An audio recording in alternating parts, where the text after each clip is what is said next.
السلام عليكم ورحمة الله وبركاته. ازيكم يا حبايب قلبي؟ عاملين ايه؟ يا رب تكونوا بخير. اللهم صل وسلم وبارك على سيدنا محمد وعلى اله وصحبه وسلم. وحشتوني جدا جدا جدا، وحشني التصوير معاكم. يلا بينا بقى. النهارده هتشوفوا فيديو مشجع، فيديو هيعجبكم جدا جدا جدا. هنعمل بقى اكل والغدا، وهتشوفوا روتين هيشجعكم جدا جدا جدا.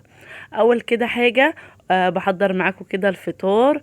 بعمل كوباية شاي بلبن زي ما انتوا شايفين. وهعمل ايه معاه؟ كملي معايا الفيديو للاخر.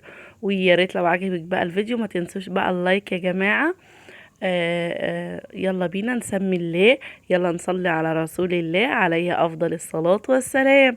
كده انا بحضر معاكم بقى كوباية الشاي باللبن. حطيت السكر عليه الشاي ونزلت عليه باللبن المغلي زي ما انتوا شايفين كده.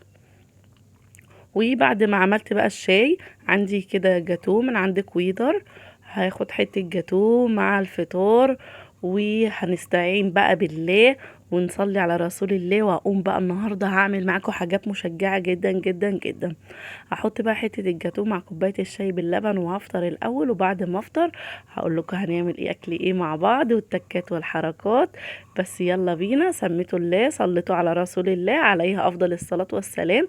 ده كده كان شكل الفطار بتاعي. يلا بقى بينا نبتدي كده الفيديو مع بعض. اول حاجة كده بعد ما هفطر بقى هنعمل ايه؟ هجيب بقى بانيه. غسلته كويس جدا طبعا، ومعايا في الكبة كده بصل وفلفل اسود وملح. بحط بس للبانيه ملح وفلفل اسود كده، وبضربه بنعمه كويس جدا جدا جدا. في الكبة كده زي ما انتوا شايفين. هفرمه اخليه ناعم. وخلاص غسلت البانيه، فرمته اهوت. وده شكل كده البصل. بعد ما فرمته همسك بقى البانيه، هروح متبلاه بالبصل والملح والفلفل الاسود. تبلي الحاجات دي من بدري بيبقى طعمها احلى طبعا كل ما بتسيبيها في التتبيله. وبعدين تاني قشرت بصل علشان هعمل بقى مكرونه بالبشاميل. فالبصله دي للعصاج. ومعايا ميه بتغلي نزلت فيها بشويه زيت وشويه ملح علشان اسلق المكرونه بتاعه البشاميل، اللي هي المكرونه اللي هي القلم. وبتروحي بقى مقلبه طبعا كده زي ما انتوا شايفين، وايدك دايما تبقى في المكرونه وانتي بتعملي. هعمل ايه؟ حطيت برضو شويه سمنه. وفرمت البصل علشان اعصج اللحمه. سبت بقى البصل عبال ما يتحمر. هعمل البشاميل. نزلت بالسمنه قدها كده دقيق، ومعايا لبن مغلي زي ما انتوا شايفين كده. هقلب الدقيق كويس مع السمنه. والبصله اهي بتتحمر زي ما انتوا شايفين، والمكرونه بتتسلق. انا بخلص حاجه المكرونه كلها مره واحده. ومعايا برضو كان لبن تاني مغلي، رحت نازله بقى عليه بعد ما شوحت كده الدقيق مع السمنه. وهروح مقلباه كويس جدا جدا. وكل بقى لما هيعوز هحط له ايه اللبن. اهو زي ما انتوا شايفين كده التكات والحركات. وما تنسوش يا جماعه اللايك. وهروح مقلباه كده زي ما انتوا شايفين لغايه ما الاقي القوام المناسب. ولا الكريمه تكون تقيله او ولا خفيفه قوي. زي ما انتوا شايفين كده. بصوا كريمه تحفه تحفه تحفه. الله الله الله، عسل عسل عسل. واروح حاطه لها بقى شويه من الملح. ومش بحب اكتر الملح في الكريمه علشان طعم الكريمه كده تبقى باينه. وبعد ما البصله بقى كده ايه اتشوحت معايا وخدت لون ذهبي، ورحت نازله عليها بقى باللحمه المفرومه زي ما انتوا شايفين كده. ورحت نازله عليها بشويه من الفلفل الاسود وتقلبي. اهم حاجه في الحته دي بقى تفضلي تقلبي في اللحمه كده. هتلاقيها خرزت معاكي، تروحي نازله عليها بعد ما خرزت كده بالملح. اهو. تفضلي بقى تشوحي وتقلبي عشان البصله واللحمه يتقلبوا كده مع بعض ويندمجوا. وبعد كده تروحي نازله عليها بقى بشويه الملح. الله الله الله، ومش قادره اقول لكم ريحتها وجمالها.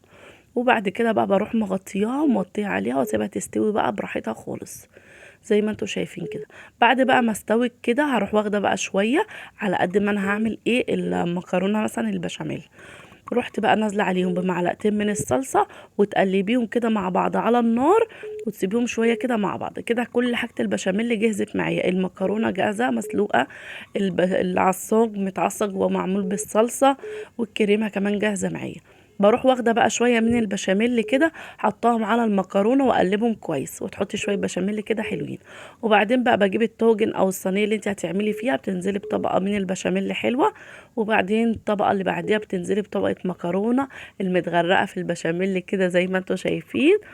وبعد كده بقى هروح جايبه اللحمه المفرومه المتعصجه ومحطوط عليها الصلصه. وبروح فردها كده في الصينيه.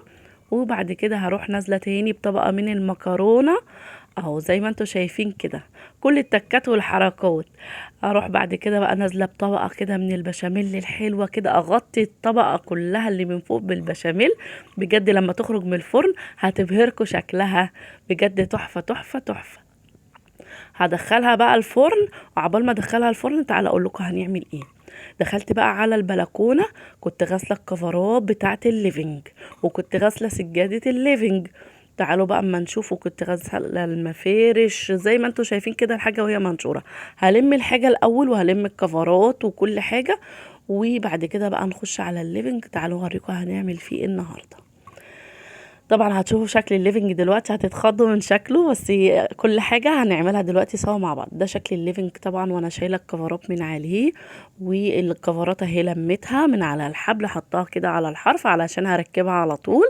وكنت غاسلة بقى سجادة الليفينج، وكنت حاطة حافظة كده علشان طبعا انتوا عارفين الشتاء والجو ساقعة. وهنشيل كل ده دلوقتي مع بعض وهنظبط الدنيا، وبجد في الشكل في الاخر هيعجبكم جدا جدا. انا بوريكم الروتين ده، عايزاكي تقومي تتشجعي معايا. لو وراكي اي حاجه قومي يلا اعمليها، ما تخليش حاجه وراكي. انت عارفه بقى الشتا داخله علينا، اي حاجه عايزه تلحق تتنضف نضفيها، السجاده عايزه تغسل، اي حاجه فيها كده عايزه تغسليها. وبعد كده بقى رحت عامله ايه، جبت بقى الزعافه، زعفت الجبسن بورد كده زي ما انتوا شفتوا. وهشيل بقى الترابيزه، وهشيل الحافظه اللي انا كنت فرشاها دي علشان بقى هغسلها. وبعد كده بقى جبت المب بقى بتاعت القمر ده، هنمسك بقى الحيطه، مش هنخلي حاجه مش هنعملها النهارده. عايزاكي بقى تقومي تتشجعي معايا، ولو وراكي حاجه يلا قومي بقى استعيني بالله وسمي الله وصلوا على رسول الله عليه افضل الصلاه والسلام. يلا قومي بقى تشجعي كده وخلصي كل اللي وراكي. مسكت بقى الحيطان زي ما انتوا شايفين، هروح زقه بقى الليفينج علشان اعمل وراه واصبن الحيطان بتاعته. وبعد كده هقول لكم هنعمل ايه تاني وراه، هتشوفوا كل حاجه معايا. بس اوعوا تنسوا اللايك يا جماعه، شايفاك اللي ما حطيتش اللايك، يلا حط اللايك ونوروني في القناه. وهتشوفوا ان شاء الله الايام الجايه ان شاء الله باذن الله في فيديوهات محضرها لكم جامده جدا جدا جدا، هتعجبكم قوي قوي قوي. وبعد بقى ما عملت الحيطه اللي ورا الليفنج، قلت بقى ايه، امسح وراه بالمره علشان هرجعه على نظافه. وبعد ما عشان لما ارجعه ما زقوش بقى تاني، رحت بقى مسحه حوالي إيه يعني ورا الليفنج كده بعد ما صبنت الحيطه، وهرجع الليفنج على طول. الحاجه اللي تعمليها خلصيها على طول علشان ما يبقاش وراكي اي حاجه. بعد كده ركبت بقى الكفرات كده زي ما انتوا شايفين اهو. اي حاجه عندك بقى عايزه تتعمل الحقي بقى اعمليها. ورحت بقى مخلصه الكفرات ورحت مركبها كده زي ما انتوا شفتوا معايا اهو. وبعد كده بقى هعمل المكتبه بتاعت الجبسن بورد، برضو هجيب المب بتاعتي اللي حاطه بقى فيها شويه برسيل. ورحت بقى ايه، عامله بقى المكتبه كده ومنضفه الحيطان بتاعتها زي ما انتوا شايفين. وبعد كده كمان هجيب المفارش بتاعت المكتبه وهحطها معاكم دلوقتي اهو. انا عايزاكي تكوني بقى دلوقتي لغايه ما وصلتي كده معايا، تكوني بقى اتشجعتي وقمتي بقى استعينتي بالله كده وتقومتي خلصتي كمان انت كمان اللي وراكي. هتشوفي الشكل في الاخر هيخليكي تقومي تتشجعي وتقومي تخلصي. ورحت بقى جايبه كده الشرشوبه ورحت مسحه على طول الارض على طول كده زي ما انتوا شايفين. واما تيجي تعملي الحاجه تعمليها كده بنفس وبضمير، هتلاقي كل حاجه ان شاء الله ربنا يسهلها وخلصت معاكي على طول. خلاص خلصت مسح بقى. وبصوا شكل السجاده هيبهرك بجد. بصوا كنت غسلاها وخليها زي الفل ازاي. يعني اهم حاجه عندي السجاد يبقى نضيف، فعشان السجاد بقى يبقى نضيف رحت بقى ايه، قلت بقى إيه الدنيا شتا ولو اتوسخت دلوقتي مش هعرف اشيلها تاني واغسلها. رحت بقى عامله ايه، رحت حاطه كده حافظه تاني نضيفه غير طبعا اللي انا كنت فرشاها، حطها على السجادة. ورحت بقى ايه، جبت الجلانس لمعت الترابيزة، نزلت البوفات كده بتاعت الليفينج زي ما انتوا كده شايفين الجمال والحلاوة. شايفين الشكل الليفينج بعد ما خلصته يا جماعة، خليته زي الفل، الحافظة زي الفل والسجادة تحتيها نظيفة والحيطان بتلمع والسقف زعفناه والمفارش حطيناها. وده كده كان شكل الليفينج بعد ما خلصته. وبصوا شايفين النظافة، الله الله الله. حاجة ارتياح نفسي بجد لما بتعملي كده، بتلاقي كده الواحد ارتاح نفسيا. تعالوا بقى عشان هوريكم دلوقتي شكل المكرونة البشاميل بعد ما طلعت من الفرن. يلا بينا. ده كده شكل صينية المكرونة بعد ما طلعت من الفرن. لازم اسيبها تبرد شوية علشان نعرف نقطعها. عبال بقى ما تستهدى كده شوية هكون عملت بقية البانيه. البانيه طبعا تبلناه مع بعض بالبصل والملح والفلفل. هجيب بيض، هنزل عليه بشوية من الفلفل الاسود وشوية من الملح زي ما انتوا شايفين كده، وهتروحي بقى مقلبهم كويس جدا مع بعض. وبعد كده هننزل عليه البانيه بالبيض كده زي ما انتوا شايفين التكات والحركات. وما تنسوش يا جماعة اللايك اللايك اللايك. قلبت بقى الملح والفلفل كده كويس مع بعض مع البيض زي ما انتوا شايفين. هحطه بقى على البانيه اهو. احط بقى البيض على البانيه كده زي ما انتوا شايفين، واروح مقلباهم بقى مع بعض كده. يبقى معايا البانيه خلاص. فاضل بقى احط ايه معايا؟ دقيق، شويه دقيق صغيرين، وهحط بقى بقسماط وهقلبهم بقى كويس جدا كده مع بعض. وهجيب بقى البانيه اعمله كده في الدقيق والبقسماط مع بعض. ومعايا بقى زيت هروح محمراه على طول زي ما انتوا شايفين كده اهو. وده كده كان شكل الاكل بتاعنا النهارده. وبعد كده برضو هنكمل مع بعض بقيه الروتين. بس ده شكل كده الاكل النهارده. يلا بينا نكمل بقيه الروتين يا جماعه.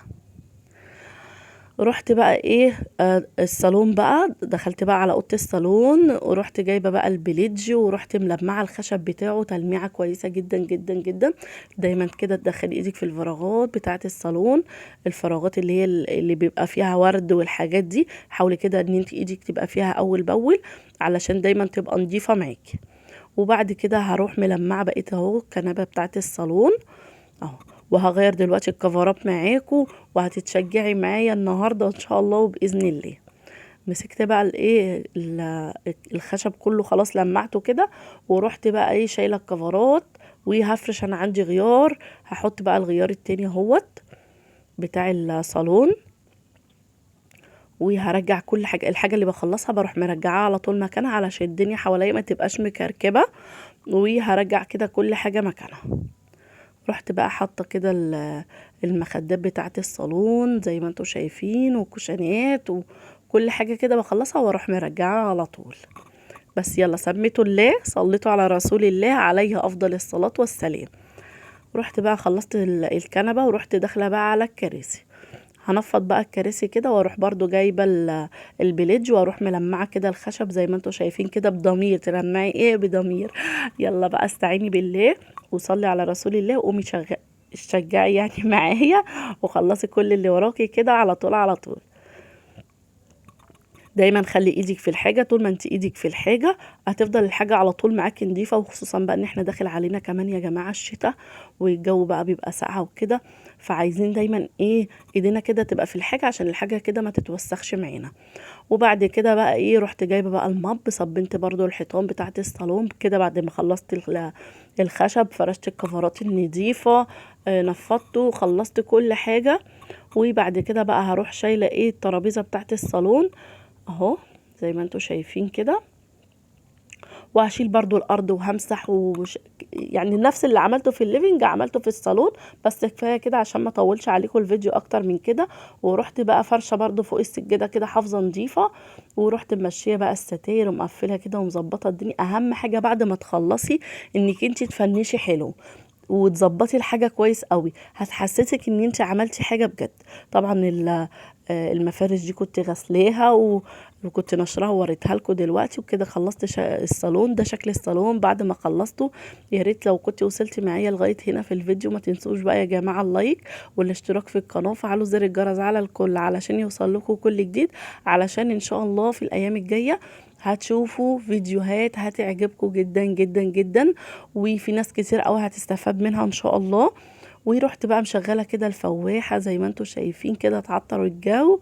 وطبعا انا كنت وريتها لكم قبل كده معايا في الفيديوهات. وده كده كان الشكل النهائي بعد ما خلصته. وباي باي.